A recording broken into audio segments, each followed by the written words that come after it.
Les membres du gouvernement se sont réunis autour du Premier ministre avec en plus les responsables de quelques grands services publics de l'État, notamment la Banque centrale, la DGDA, l'OCC, Congo Airways, pour examiner les mesures économiques, monétaires, financières à prendre en ces moments difficiles où l'économie de notre pays fait face à la pandémie de coronavirus.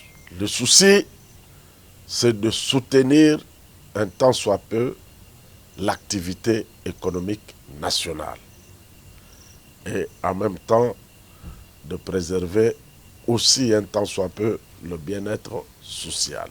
Une série de mesures avait été proposée hier et avait été amendée par les membres du gouvernement présents autour du Premier ministre ainsi que les responsables des grands services publics de l'État. Aujourd'hui, il s'agissait de nous présenter donc, le document final tel qu'amendé. Ce document vient d'être adopté. En fait, il s'agit de quoi? D'abord, des mesures sur l'activité économique. Par rapport à ces mesures, le premier axe concerne le soutien de l'offre de paiement de produits, l'offre de produits de première nécessité. Le Premier ministre, avec les membres du gouvernement autour de lui et les autres, ont décidé ceci. 1. Exonération de tous impôts, droits, taxes et redevances sur l'importation et la vente des intrants et produits pharmaceutiques ainsi que sur les matériels et équipements médicaux liés à la pandémie pendant la période de 6 mois. Enlèvement d'urgence des intrants et produits pharmaceutiques actuellement sous douane. Suspension durant 3 mois de paiement de l'impôt sur le revenu locatif à charge des entreprises.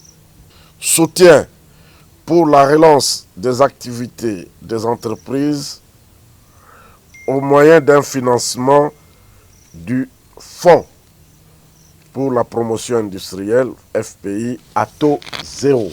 Suspension durant une période de 3 mois de certaines missions de contrôle fiscal, parafiscal et économique dans les entreprises.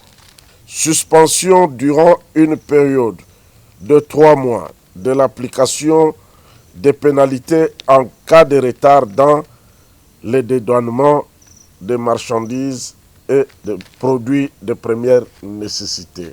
Et cette mesure, nous la lions à la mesure qu'on a communiquée au point 2, c'est-à-dire enlèvement d'urgence des intrants et produits pharmaceutiques, ainsi que la suspension pour une période de 3 mois des pénalités de retard dans le dédouanement des marchandises de première nécessité. Et là-dessus, le ministère de l'économie a fourni une liste de ce qu'il faille entendre par produits de consommation de première nécessité ou produits de consommation de masse. Renforcement par la DGDA de Sidonia. Il faut que le processus de dédouanement se fasse le plus rapidement possible. Orientation vers le guichet unique de toutes les perceptions douanières connexes qui s'effectuent encore en dehors de ces guichets.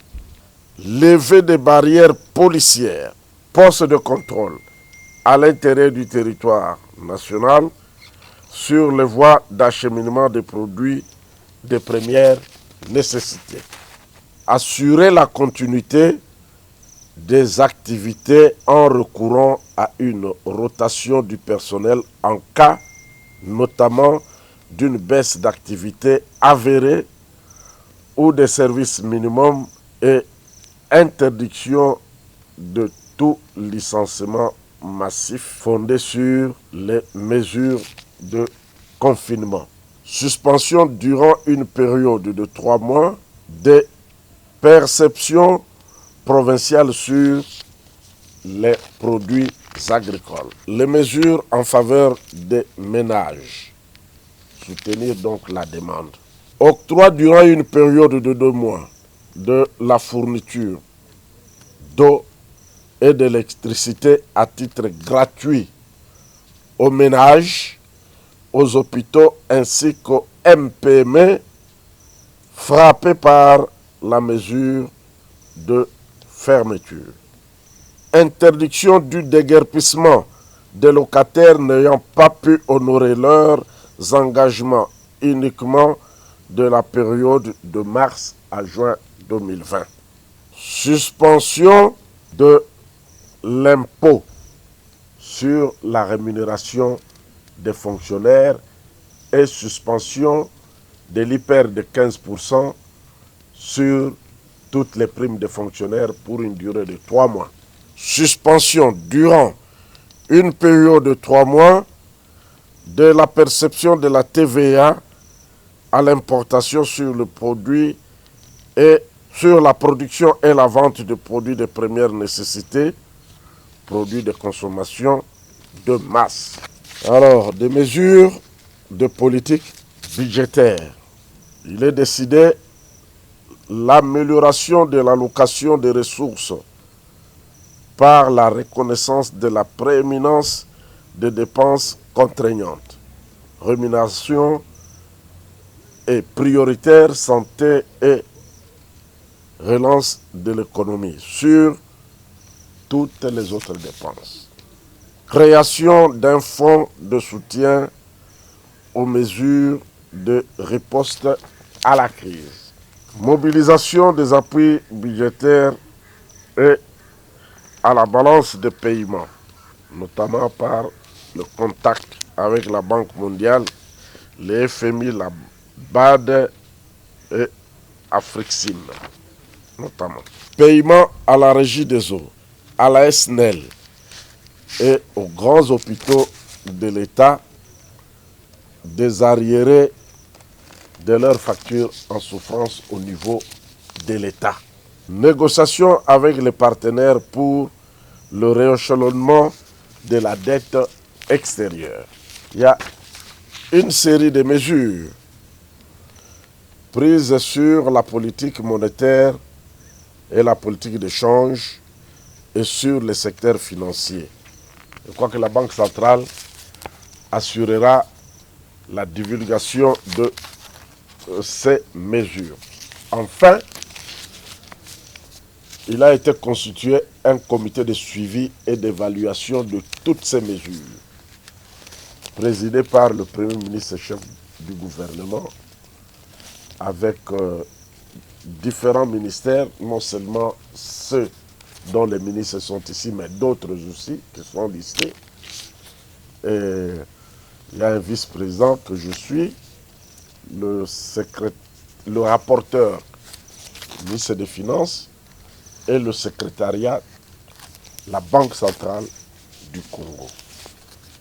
Nous voulons inviter la population à soutenir ces mesures et à bien les comprendre. C'est dans notre intérêt à nous tous, parce que si nous brisons l'outil de production, demain risque d'être plus grave que nous le pensons. Je vous remercie.